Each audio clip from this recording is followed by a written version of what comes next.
You know that feeling when you're doing everything you're supposed to do, but something about it feels strangely empty? Like you're moving forward, technically. You're studying, working, trying to build something. But underneath all of that, there's this quiet sense that you're not really there. You go out with people, and you laugh at the right moments. You scroll, you distract yourself, you stay busy. But when things go quiet, late at night, or in those small pauses during the day, there's this subtle question that keeps showing up. What am I actually doing with my life? And it's not loud, it's not dramatic, it's just there. Most people don't talk about this part. When they see someone in their 20s who feels disconnected or uncertain, they tend to simplify it. They call it laziness or lack of direction, or say things like, "You just need to figure it out." But that interpretation misses something important, because what looks like confusion on the surface is often something much deeper underneath. There's a pattern here that doesn't get explained very often, and once you see it clearly, the feeling starts to make more sense. This is the psychology of men who feel lost in their 20s, and there's more going on here than people realize. At a biological level, your 20s are not a finished state, they're a transition. The part of your brain responsible for long-term planning and identity, the prefrontal cortex, is still refining itself. At the same time, your reward system is highly sensitive, constantly scanning for meaning, progress, and direction. That combination creates something subtle but powerful. You're wired to want clarity, but your internal systems are still building it. Research in developmental psychology has a term for this phase: emerging adulthood. It's a period where identity isn't fixed yet, where the brain is actively testing, rejecting, and reorganizing different versions of who you might become. From the outside, it can look like drifting. From the inside, it feels like pressure without a clear target. You're not just choosing a career or a path. You're trying to answer a much deeper question.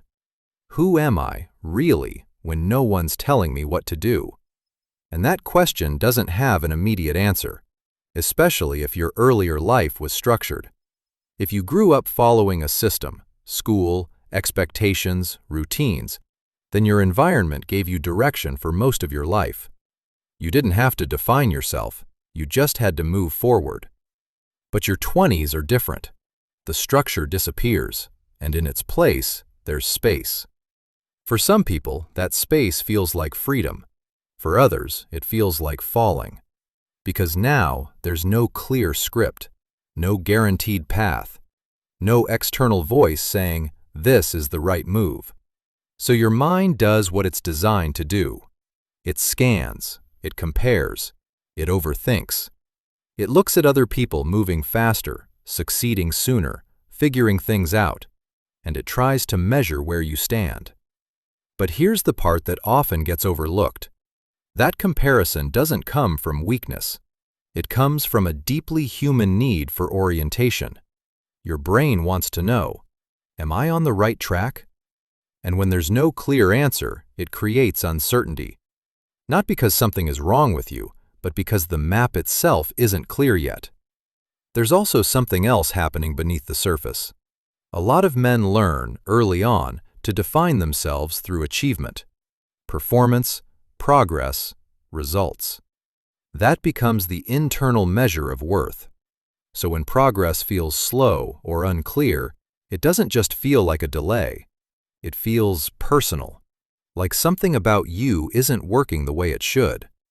But that interpretation can be misleading, because what's actually happening is less about failure and more about transition. You're moving from a world where value was assigned to you into a world where you have to define it for yourself. And that shift is not simple. It requires experimentation, mistakes, periods where things don't make immediate sense. From a nervous system perspective, uncertainty is uncomfortable. Your brain prefers predictability. It wants stable patterns, clear outcomes. So when life becomes open-ended, it can trigger a low-level sense of unease. Not panic, just a quiet restlessness. that feeling of being slightly off, even when nothing is obviously wrong. And over time, that restlessness can turn inward. It can sound like self-doubt, or questioning your decisions, or wondering if you've already fallen behind.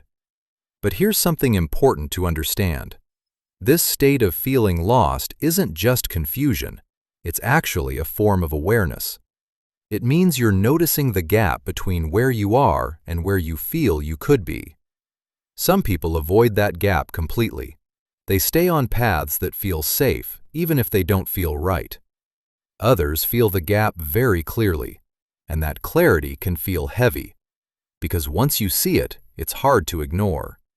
There's a quiet paradox here. The same sensitivity that makes you feel lost is also what allows you to eventually find something real.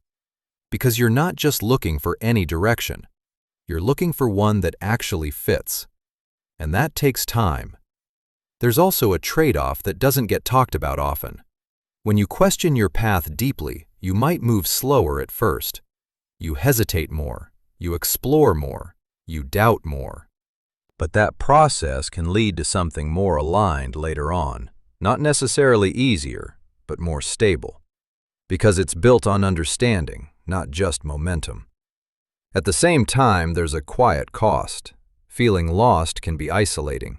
Even when you're surrounded by people, it can feel like you're the only one not fully certain of where you're going. But that perception isn't always accurate. A lot of people are figuring things out in private. They just don't show that part. So it creates the illusion that everyone else is moving with confidence, while you're the only one questioning things. When in reality, questioning is part of the process, not a deviation from it. And none of this makes one way of being better than another. Some people move quickly and figure things out through action. Others take longer and build clarity through reflection. Neither approach is more correct. They're just different ways of adapting to uncertainty. What matters is that the experience you're having fits into a pattern that's deeply human. Not broken, not behind, just in transition. There's a reason this phase feels the way it does. Because you're not just building a life, you're building a sense of self that can actually hold that life. And that doesn't happen instantly. It forms gradually, through moments that don't always feel meaningful at the time, through decisions that only make sense later. So if there's a part of you that feels like you should have it all figured out by now, that expectation might not be coming from reality. It might be coming from comparison, or from timelines that don't account for how complex this stage actually is. There's nothing unusual about feeling uncertain here. In many ways, it means you're paying attention.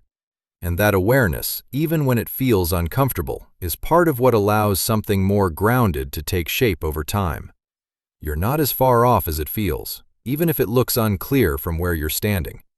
And if this feeling is familiar to you, there are other patterns connected to it that most people don't notice at first. Subtle ways the mind adapts, and how those patterns quietly shape the direction you end up taking.